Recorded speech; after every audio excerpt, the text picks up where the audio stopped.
एक बार भगवान बुद्ध जेतवन विहार में रह रहे थे। भिक्षु चक्षुपाल भगवान से मिलने के लिए आए थे। उनके आगमन के साथ उनकी दिनचर्या, व्यवहार और गुणों की चर्चा भी हुई।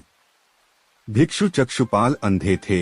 एक दिन विहार के कुछ भिक्षुओं ने कुछ मरे हुए कीड़ों को चक्षुपाल की कुटी के बाहर पाया और उन्होंने चक्षुपाल की निंदा करनी शुरू कर दी कि उन्होंने इन जीवित प्राणियों की हत्या की। भगवान बुद्ध ने निंदा कर रहे उन भिक्षुओं को बुलाया और पूछा कि क्या तुमने भिक्षु को कीड़े मारते हुए देखा है? उन्होंने उत्तर दिया, नहीं। इस पर भगवान बुद्ध ने उन साधकों से कहा कि जैसे तुमने उन्हें कीड़ों को मारते हुए नहीं देखा, वैसे ही चक्षुपाल ने भी उन्हें मरते हुए नहीं देखा और उन्होंने कीड़ों को जानबूझकर नहीं मारा है, इसलिए उनकी भर्त्सना करना उचित नहीं है। भिक्षुओं ने इसके बाद पूछा कि चक्षुपाल अंधे क्यों हैं?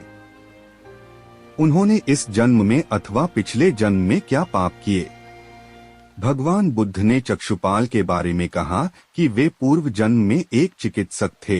एक अंधी स्त्री ने उनसे वादा किया था कि यदि वे उसकी आंखें ठीक कर देंगे तो वह और उसका परिवार उनके दास बन जाएंगे। स्त्री की आंखें ठीक हो गईं, पर उसने दासी बनने के भय से यह मानने से इनकार कर दिया।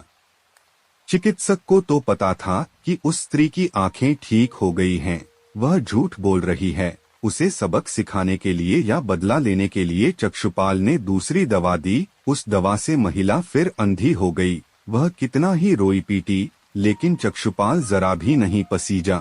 इस पाप के फलस्वरूप अगले जन्म में चिकित्सक को अंधा। एक बार भगवान बुद्ध अपने अनुयायियों के साथ किसी गांव में उपदेश देने जा रहे थे।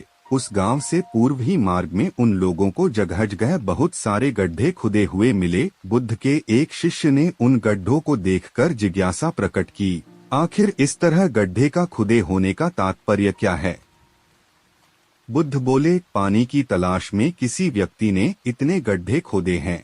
यदि वह धैर्यपूर्वक एक ही स्थान पर गड्ढे खोदता तो उसे पानी अवश्य मिल जाता, पर वह थोड़ी देर गड्ढा खोदता और पानी न मिलने पर दूसरा गड्ढा खोदना शुरू कर देता।